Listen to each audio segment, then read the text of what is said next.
Bonjour les Gémeaux et bienvenue dans votre taroscope pour le mois de juin. Donc pour ce mois-ci, il y a une question qui semble revenir au centre, voilà, qui est assez centrale, oui. Pas forcément une question qui est simple, pas forcément une question que tu peux régler uniquement avec ton mental. Et justement, c'est peut-être là que le mois devient intéressant parce que dans ton tirage, il y a un choix, il y a un mouvement, il y a une inquiétude, il y a un lien. Et il y a à la fin une grande invitation à écouter ce que tu ressens vraiment.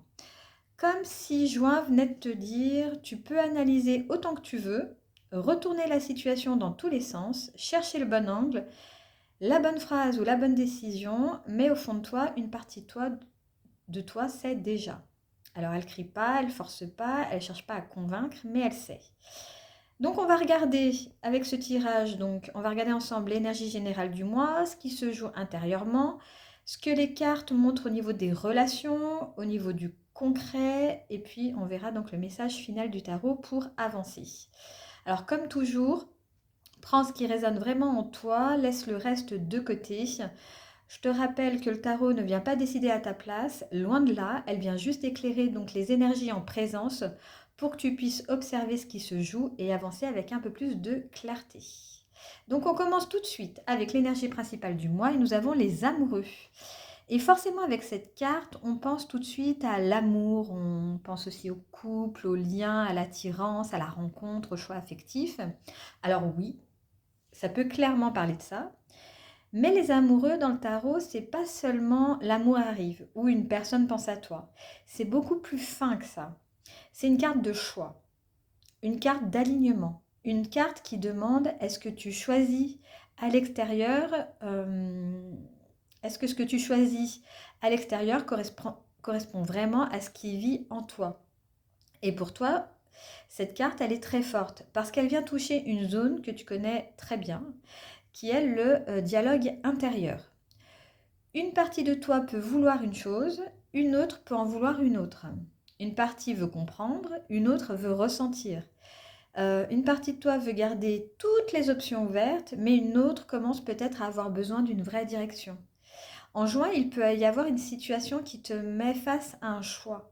Alors, pas forcément un choix, un grand choix, mais parfois, ce sont des choix qui sont beaucoup plus subtils. Continuer à nourrir un lien ou prendre de la distance, dire ce que tu ressens ou garder ça pour toi, avancer dans une direction ou rester entre deux possibilités. Les amoureux posent une question simple, mais qui n'est pas confortable non plus. Qu'est-ce qui est vraiment juste pour ton cœur? Alors pas pour ton image, pas pour faire plaisir, pas pour décevoir, pas pour garder le contrôle, mais juste pour ton cœur. Et on sent que ce mois de juin peut venir te sortir d'une forme de dispersion intérieure, hein. Comme si tu ne pouvais plus rester éternellement dans le peut-être.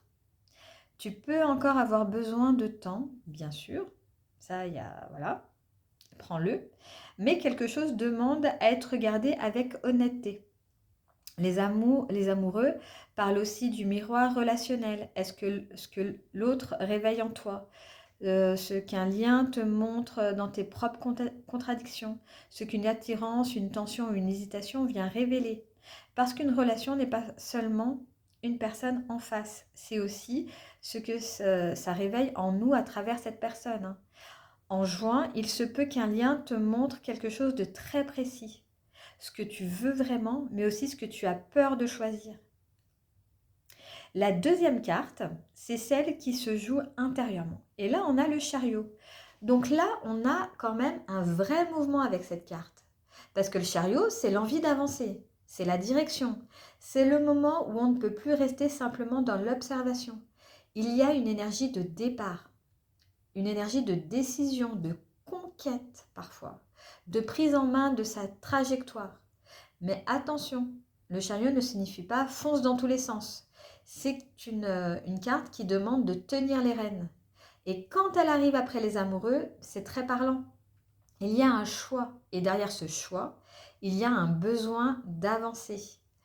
Tu peux sentir intérieurement que tu ne veux plus rester bloqué dans une situation qui tourne en boucle. Tu peux avoir envie de sortir d'un entre-deux, d'une attente, d'un flou, d'une hésitation. Quelque chose en toi veut reprendre la route. Mais le chariot demande une vraie cohérence intérieure. Parce que sur cette carte, il y a souvent deux forces à diriger, deux élans, deux directions possibles. Et si le conducteur n'est pas centré, eh bien en fait le chariot il part de travers, forcément. Et pour toi Gémeaux, c'est très intéressant. Ton mental peut aller très vite, ton cœur peut envoyer d'autres signaux, ton corps peut encore dire autre chose et Juin peut te demander de rassembler un petit peu tout ça. Pas de choisir dans la panique, pas de décider pour ne plus ressentir l'inconfort, mais de trouver une direction qui ne te divise pas. Le chariot intérieurement peut aussi montrer une grande envie de reprendre confiance. Peut-être que tu as laissé une situation te faire douter de toi. Peut-être que tu as trop attendu une réponse extérieure. Peut-être que tu as laissé quelqu'un ou quelque chose prendre trop de place dans ton espace mental aussi, hein. Et là, le tarot te dit, il est temps de te remettre au centre de ta trajectoire. Et pas dans une posture dure, pas dans je coupe tout, je décide tout, personne ne m'atteint. Non, pas du tout. On n'est pas du tout dans cette énergie-là. C'est plutôt dans cette énergie, je ne veux pas laisser mon incertitude conduire ma vie à ma place. Et ça, c'est un message important pour toi ce mois-ci. Parce que le chariot peut vraiment t'aider à avancer. Il te demande de choisir ce qui guide le mouvement. Est-ce que c'est ton anxiété, ton orgueil, ton besoin de réponse, ton envie de fuir le flou? Est-ce que c'est quelque chose de plus profond, de plus aligné, de plus vrai? Le chariot te dit tu peux avancer, mais avance en sachant pourquoi tu avances.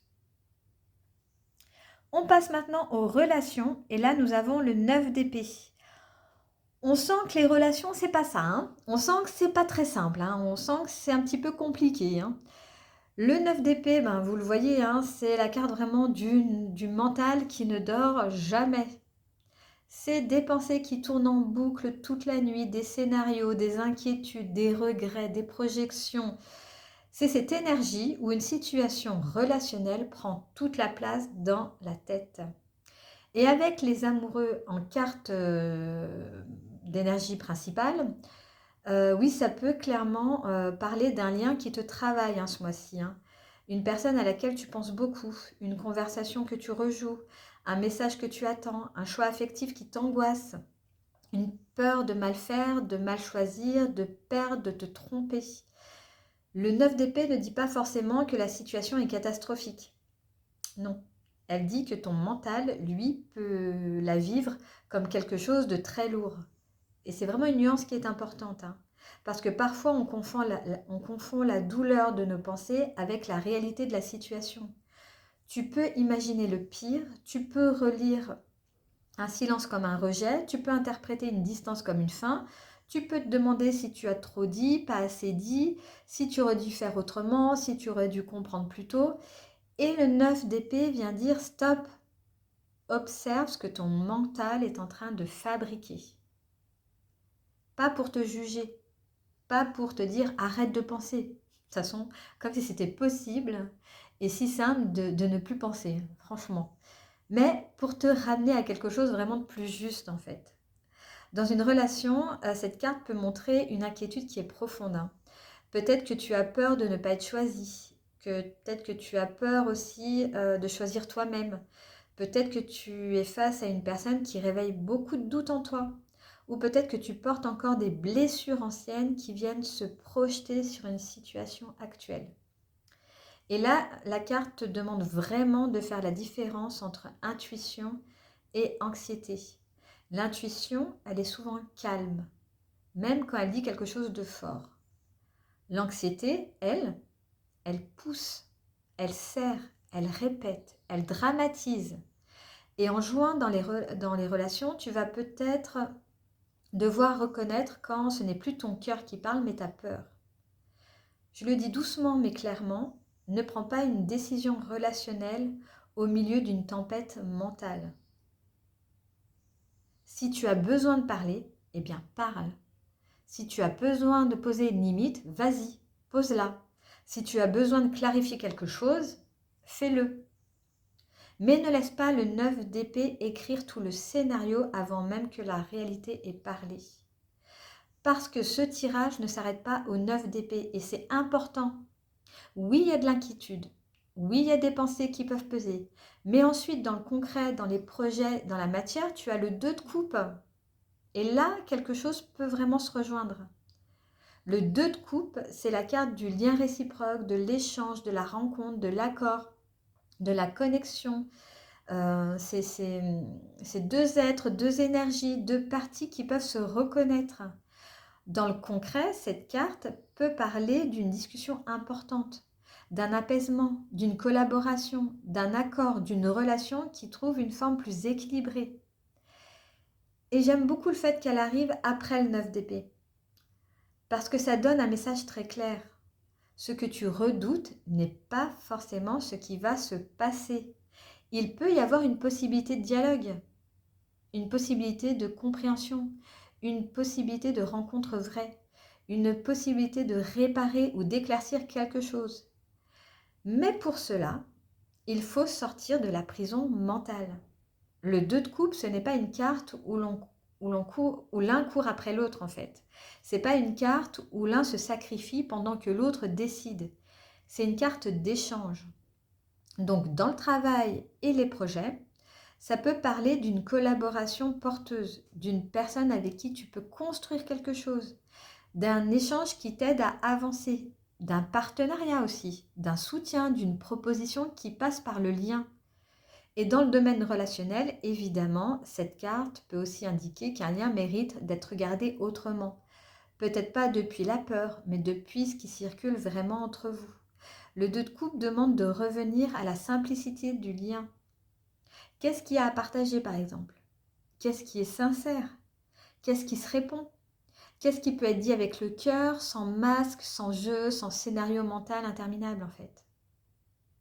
Si tu es dans une relation, cette carte peut indiquer un moment de rapprochement. Ça peut aussi indiquer un moment d'écoute, de dialogue plus doux. Si tu es célibataire, elle peut parler d'une rencontre, d'une prise de conscience sur le type de lien que tu veux vraiment appeler dans ta vie. Et si tu es dans une situation plus floue, elle pose une question centrale. Est-ce que ce lien est vraiment réciproque? Ou est-ce que tu es surtout en relation avec ce que tu imagines? Parce que le 9 d'épée peut parfois nous faire vivre une relation entière dans notre tête. On parle à l'autre intérieurement, on imagine sa réponse, on imagine ses intentions, on imagine sa distance, son retour, son silence, sa vérité. Et pendant ce temps-là, eh bien écoutez, le réel, lui, attend qu'on revienne. Et oui, donc le 2 de coupe, lui, te ramène au réel du lien, à ce qui est là, à ce qui se dit, à ce qui se donne, à ce qui se reçoit. Et c'est beaucoup plus apaisant que le mental qui tourne tout seul dans sa chambre à 3 heures du matin. Enfin, je ne sais pas ce que tu en penses, mais en tout cas, moi, je le ressens vraiment comme ça. Et on arrive tout doucement au message final du tarot. Donc pour toi, et là, nous avons la reine de coupe. Et là, on termine avec une énergie qui est beaucoup plus sensible, qui est très sensible, très intuitive, très intérieure. La reine de coupe, c'est l'écoute émotionnelle, c'est la profondeur, c'est la capacité vraiment à ressentir sans forcément avoir besoin de tout expliquer immédiatement. Elle tient sa coupe, elle la regarde, elle écoute ce qu'elle contient. Et pour toi, ce message, il est très fort. Parce que ton tirage commence avec les amoureux, donc un choix du cœur. Il continue avec le chariot, une envie d'avancer. Il passe par le 9 d'épée, un mental anxieux. On retrouve le 2 de coupe, donc la possibilité d'un lien réel. Et on finit avec la reine de coupe qui dit « Reviens à ton ressenti profond ». Pas à l'émotion de surface, pas à la panique, pas à la pensée qui crie le plus fort, à ton ressenti profond. Alors c'est sûr que c'est pas facile, mais on peut essayer quand même. Et la reine de coupe, elle ne force pas.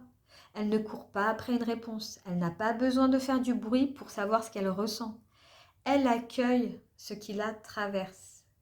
Mais, elle ne se laisse pas diriger par chaque vague. Et c'est peut-être là le grand apprentissage de ton mois de juin. Tu peux être traversé par beaucoup de pensées, beaucoup de questions, beaucoup d'envie de comprendre, mais au final, La réponse ne viendra peut-être pas d'une analyse supplémentaire. Elle viendra d'un moment de silence intérieur. Un moment où tu te demandes qu'est-ce que je ressens quand j'arrête de me raconter des scénarios? Qu'est-ce que je sais quand je cesse de chercher à tout prouver? Qu'est-ce que mon cœur me montre, même si mon mental discute encore? La reine de coupe peut aussi te demander plus de douceur envers toi-même. Parce que le 9 d'épée est une carte dure mentalement. Elle peut amener de la culpabilité, de l'autocritique, des nuits trop longues, des pensées qui piquent. Et la reine de coupe, elle vient dire, tu n'as pas besoin de te maltraiter pour trouver la bonne réponse. Lâche-toi la grappe. Tu peux être perdu et rester digne en fait. Tu peux douter et rester aimable. Tu peux ne pas savoir encore où tu vas, qu'est-ce qui va se passer, mais te traiter avec tendresse, avec bienveillance. Et dans tes relations, elle te demande de ne pas confondre hypersensibilité et faiblesse. Ressentir beaucoup ne veut pas dire être fragile au mauvais sens du terme. Ça veut dire que ton monde intérieur est vivant en fait. Mais ce monde intérieur, il a besoin d'être écouté avec maturité. La reine de coupe, ce n'est pas l'émotion qui déborde de partout. C'est l'émotion accueillie, l'émotion comprise, l'émotion qui devient une boussole. Ce n'est pas une tempête. Donc pour toi, pour ce mois de juin, on a vraiment l'impression qu'il faut que tu réconcilies le mental, ton mental et ton cœur en fait.